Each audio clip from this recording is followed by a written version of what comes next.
we're here. Yes. Wait, sarado yung Zestra. Sarado? Okay guys, we finally arrived here in Liuliwa and papakita ko sa inyo kung ano yung Airbnb na nabook namin. It's so pretty, so let's have a quick room tour. So sa second floor kami, and ayan, pag akyat mo, ito yung makikita mong view. So there's a balcony. Yan. And then, ito na yung room namin. It's a small, cutesy room. Table and bed. Tapos may TV. And I love na meron silang mirror dito. And then, here's the bathroom. I love it. Diba? It's so nice. So, ilalagay ko sa description box yung link ng Airbnb na to, guys.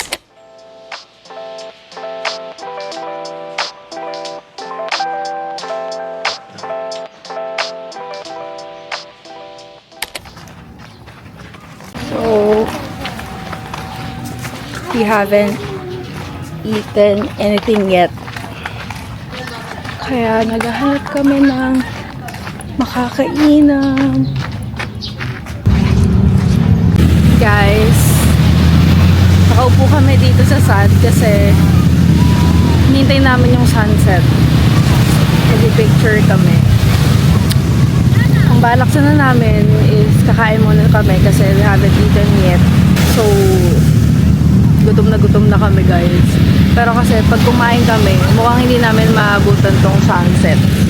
Yan, paset na siya. So, we're waiting and after that, kakain na kami. Hi, love. Bye. Here's our food guys. We have bagnet kare-kare, burger, tapos sa kanya is liempo. So far, so good. Sarap naman siya.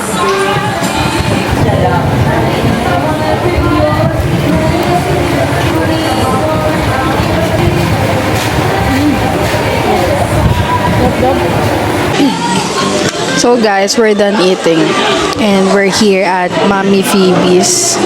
I don't know kung ganun pronunciation, but yeah. Ang sarap nung kare, 10 out of 10. Yung liempo hindi masarap guys. Orderin nyo tong kare and yung burger, umorder din kami, but take out na namin.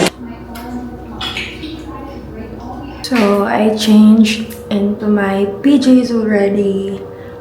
So now, mag-skincare lang ako.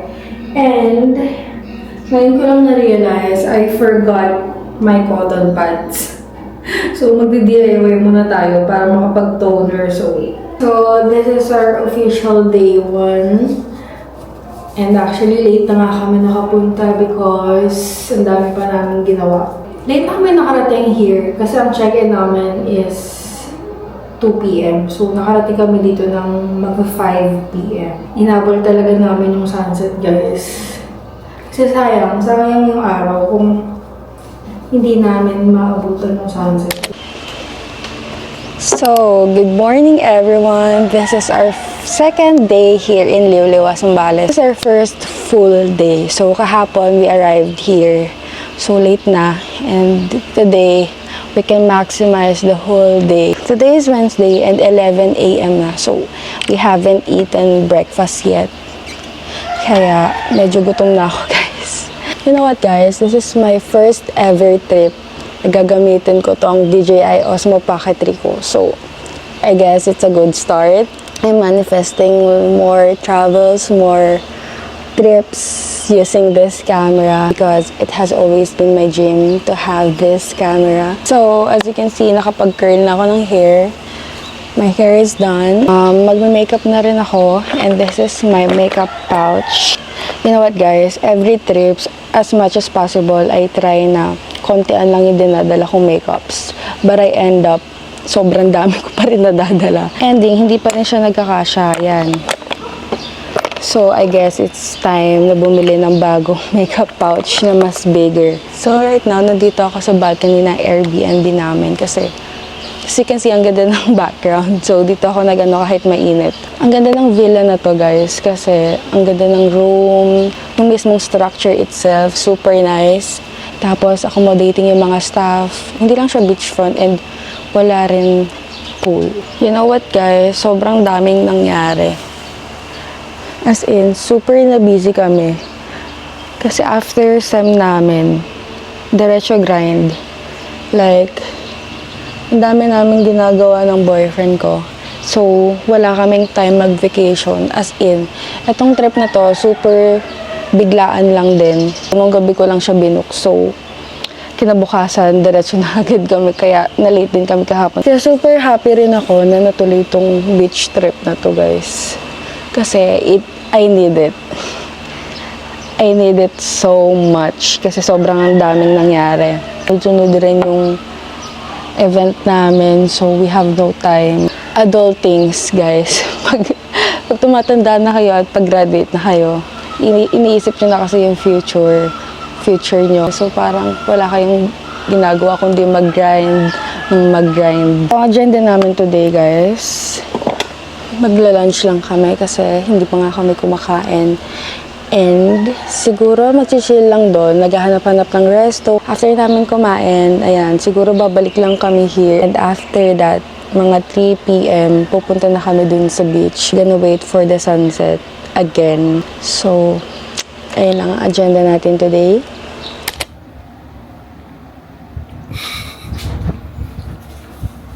Hi!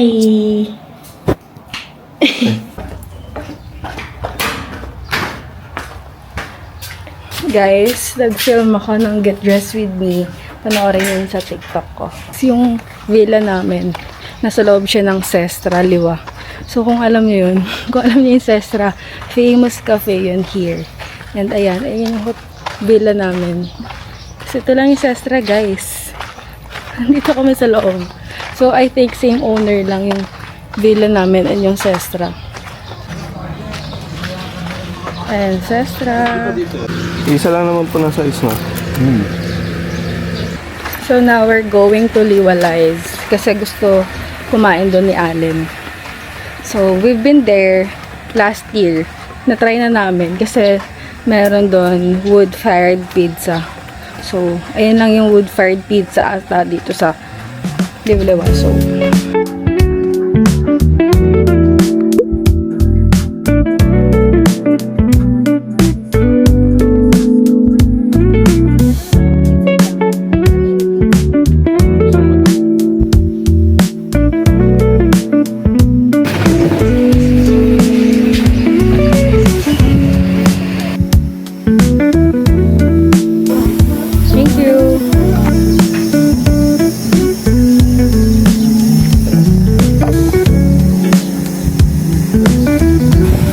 rate mo lang. 10. Silog ko siya nag-corned beef. And we ordered this arancini balls. This pizza. So we're back in our villa. Ayun yung Sestra, guys. Ayun yung gate. And dun lang banda yung villa. Ayan. As you can see. Babalik kami later dun sa taco joint kasi super init pa.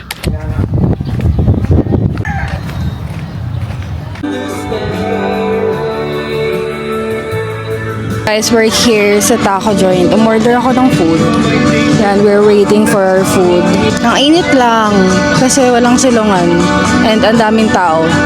Last year na pumunta kami dito, guys. Walang katao-tao. April yun, last year. Ngayon kasi May na, so bakasyon na lahat ng tao. So summer na talaga.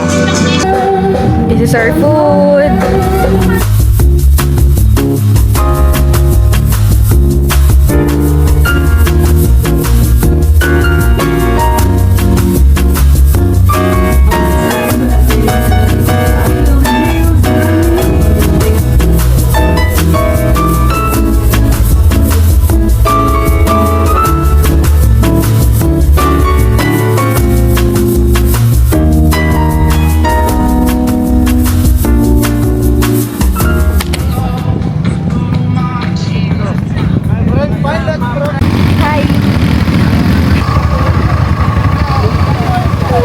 Magda-drone kami, guys.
ganda ng view namin, guys.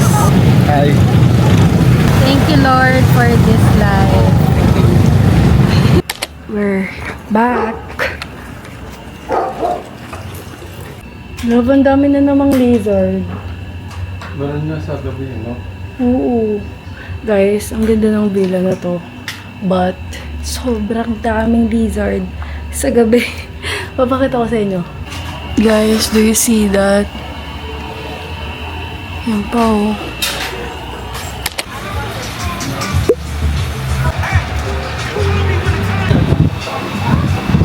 Guys, we're here sa Agos ng Liwa. Tama ba, love? Sa Agos ng Liwa. So, bilang siya ng Sestra. Ito kami nag-dine-in kasi mukhang masarap naman yung food nila. And umorder ako ng fruit soda. Strawberry fruit soda. Try natin.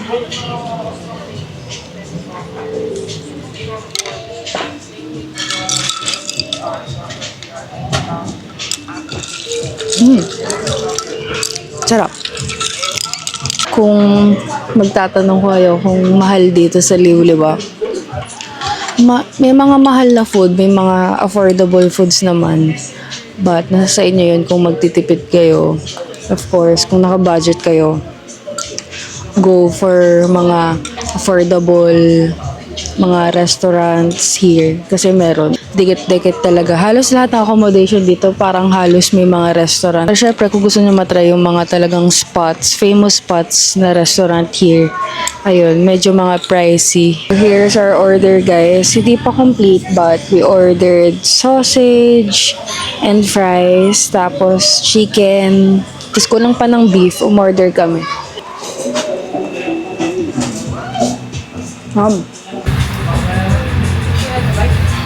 Okay guys, good morning. It is our last day here in Liuliwa and paalis na rin kami, pauwi na, but gusto muna namin kumain. Pa kasi kami nakakapagkakakoko, so gusto namin bumili before kami umuwi. Right now, it's 11 a.m. na, so ang check-out namin is 12 p.m. So we have 1 hour na lang. You know what guys, sabi ko nga diba, I needed this trip so much kasi alam mo yun, sobrang dami ang nangyari last month.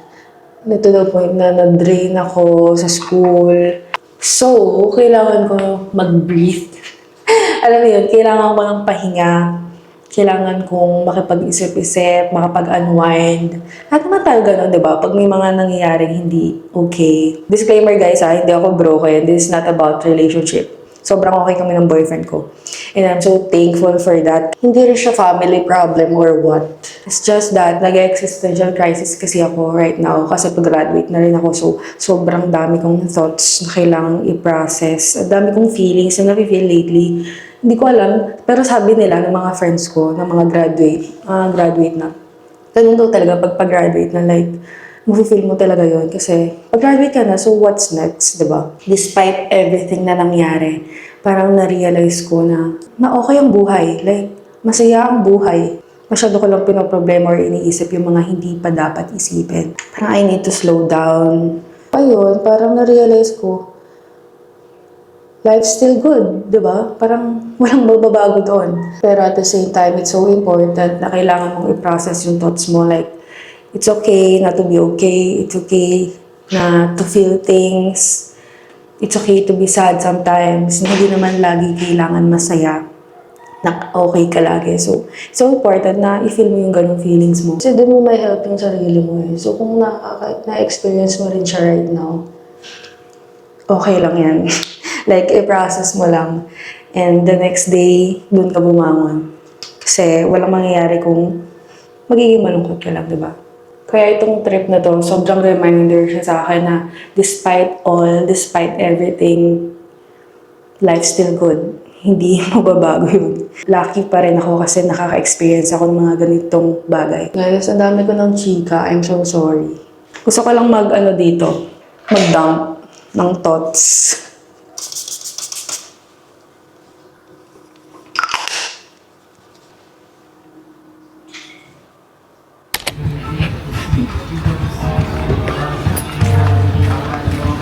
Guys, open na yung Sestra. Waterproof naman po. Nakalamig How yung much kamay. yung ganyan? Cute ah. Yes, then. Filipino food po kasi doon. Dito parang ano yun. Mediterranean food. Anong basa rin sa coffee, boss? Ito po. Spanish latte, dark mocha, caramel macchiato. Isang caramel macchiato po na iced.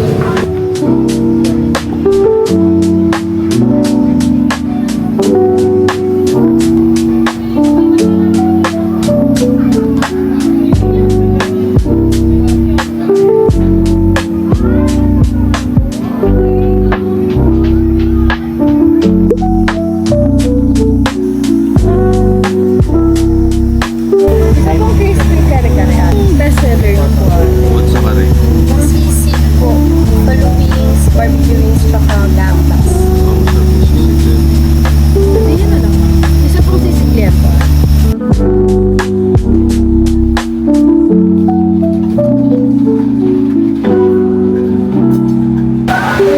Guys, food is here.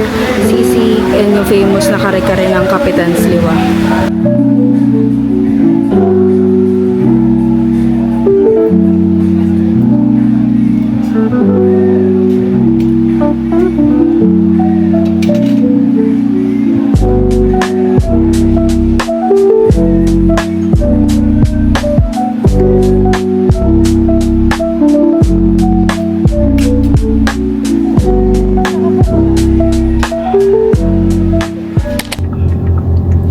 Guys, we're done eating. Meron kaming last stop, which is Kakakoko. So, ice cream yun. Parang buko na ice cream. Bye! Alam niyo ba guys, nung binook namin yung Airbnb na yan, hindi namin alam na sa Sestra pala talaga siya. Like, iisa lang may-ari yung nung villa namin and yung Sestra. So, ang ganda kasi talagang nasa center kami and nasa tourist spot.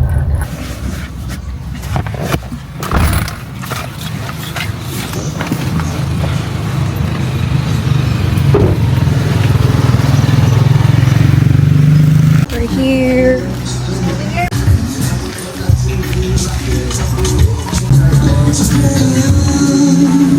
Ito, full to book. 200 ba? Okay.